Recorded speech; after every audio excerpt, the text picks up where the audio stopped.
Hello, my name is Drew. Welcome to my wood shop. First thing we're going to be doing is cutting a piece of wood.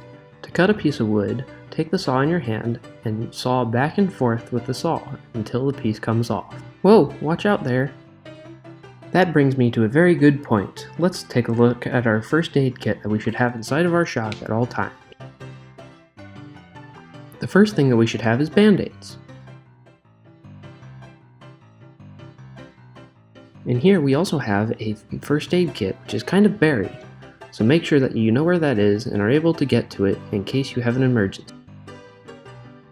Alright, now that we went over that, let's continue on with what we were doing. First, we're going to pick a drill bit size.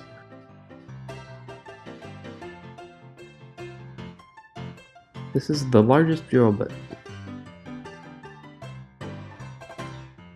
If we look at our piece of wood, we can check and see how big we want the drill bit to be. If we look at this big one and we just kind of put it on the wood, it's a little bit too big. So let's go down a couple sizes. This one is nice and small. This is the one that we will use. See, it fits right in the center of the wood nicely. Oh, looks like we forgot something. Ah, I know what it is. Protective safety gear, like headphones and goggles, should be worn at all times.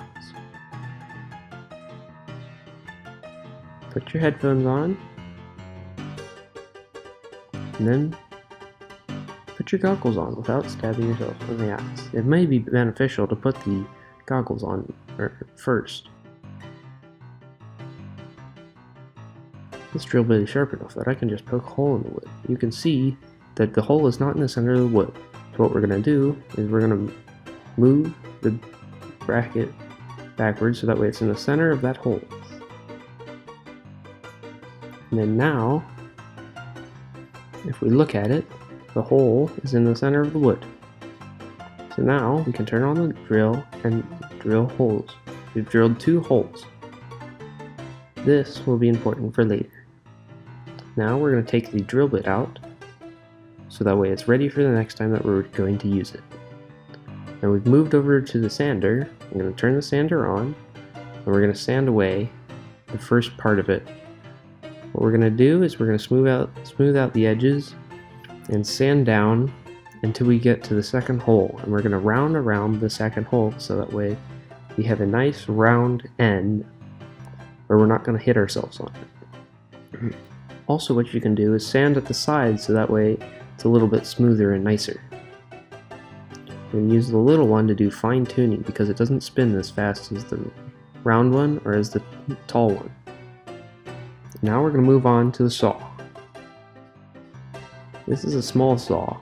This is an electric powered saw, and what we're going to do is we're going to adjust the height of the gate so that way the wood fits just barely underneath it. There we go. Now we've cut it.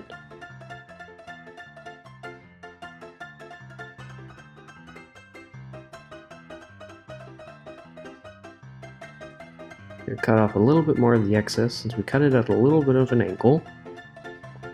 There we go. Now we're back over to the sander and we're going to sand it so that way it's round again. This will take a little while to perfect. So make sure that you take your time and get it just as you want.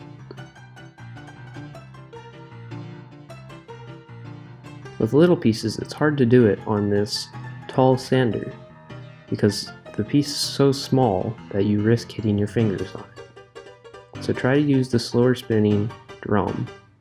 There we go. Now it's finished. We have a little piece of wood with a hole in the end that we can use as a lever or as a lock. Great job. You too can do this.